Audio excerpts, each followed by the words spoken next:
Merinding, setiap hari kuburan berteriak. Inilah 5 peringatan alam kubur untuk manusia yang masih hidup. Tempat yang menjadi salah satu tujuan terakhir manusia adalah alam kubur. Tiap muslim maupun non-muslim akan kembali ke Maha Sang Pencipta langit bumi. Mereka akan tinggal di alam kubur setelah kematiannya di dunia. Di alam kubur, setiap hari ada peringatan untuk manusia yang masih hidup agar selalu menjalankan perintah Allah Subhanahu wa Ta'ala.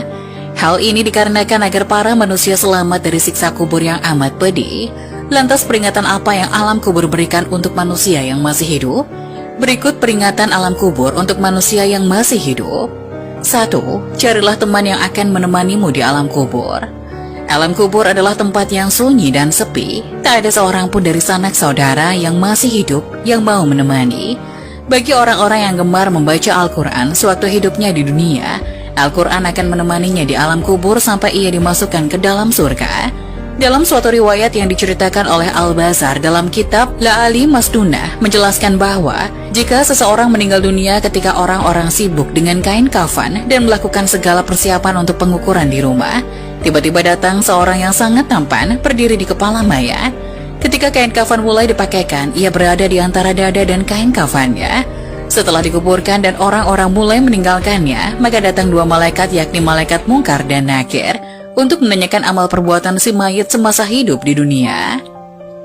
Kedua malaikat tersebut berusaha memisahkan orang tampan tersebut dari si mayat agar memudahkan proses tanya jawab tersebut. Tapi si tampan itu berkata, "Ia adalah sahabat karibku. Dalam keadaan bagaimanapun aku tidak akan meninggalkannya. Jika kalian ditugaskan untuk bertanya padanya, lakukanlah pekerjaan kalian. Aku tidak akan berpisah dari orang ini sehingga ia dimasukkan ke dalam surga." Kemudian si tampan itu berkata kepada si mayit, "Aku adalah Al-Quran yang terkadang kamu baca dengan suara yang keras dan terkadang kamu baca dengan suara yang perlahan. Jangan khawatir, setelah menghadapi pertanyaan Mungkar dan Nakir ini, engkau tidak akan mengalami kesulitan." 2. Carilah penerang yang akan menerangimu di alam kubur. Ada banyak hal yang dapat dilakukan untuk mendapatkan penerangan di alam kubur. Salah satunya adalah dengan mengerjakan sholat. Hal ini sebagaimana dijelaskan dalam sebuah hadis. Salat adalah cahaya, sedekah merupakan bukti nyata, sabar itu sinar, dan Al-Quran adalah pembelamu dan penuntunmu. Hadis riwayat Muslim. 3. Carilah alas tidur untuk alasmu di alam kubur. Amal soleh dan kebaikan-kebaikan yang dilakukan selama hidup di dunia nantinya akan menjadi alas tidur bagi mayit di alam kubur. Salah satu amal soleh itu adalah membaca Al-Quran. Selain akan menjadi teman di alam kubur, Al-Quran akan memberikan alas tidur bagi si mayit kelak di alam kubur. Hal ini sebagaimana disampaikan oleh Al-Bazar dalam kitab La'ali Masnunah. Ia menjelaskan bahwa kelak Al-Quran akan menghamparkan tempat tidur dan permadani sutra yang penuh dengan kasturi dari mala ila a'la. 4. Bawalah racun dari bumi untuk membunuh ular. Di alam kubur bagi orang-orang yang beriman, racun untuk membunuh ular di alam kubur itu adalah bacaan Bismillahirrahmanirrahim. Dengan bacaan ini berarti seseorang telah menghambakan diri sepenuhnya kepada Allah. Ular penyiksa di alam kubur itu bernama ular titin. Kepedihan siksaannya sebagaimana dijelaskan dalam sebuah hadis. Dari Abdullah bin Abi Mulaika berkata, "Saya mendengar Aisyah radhiyallahu anha berkata, orang-orang kafir akan disiksa pedih di kuburnya dengan dicabik-cabik oleh ular ganas yang botak. Lalu ular tersebut memakan orang itu dari kepala hingga kakinya. Kemudian orang itu kembali ke bentuk sempurna.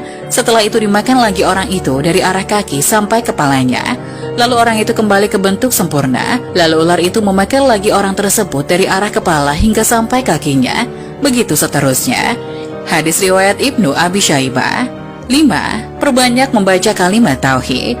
Dengan memperbanyak membaca kalimat tauhid la ilaha illallah Muhammadur Rasulullah, meresapi dan memahami maknanya, maka hal itu dapat mempermudah mayit dalam menjawab pertanyaan malaikat di alam kubur. Hal ini karena kalimat tersebut merupakan zikir yang paling utama. Barang siapa yang akhir hayatnya mengucapkan kalimat tauhid, maka ia mendapatkan jaminan surga. Sebagaimana dijelaskan dalam sebuah hadis dari Jabir bin Abdullah, ia berkata, "Aku mendengar Rasulullah SAW bersabda, zikir yang paling utama adalah la ilaha illallah dan doa yang paling utama adalah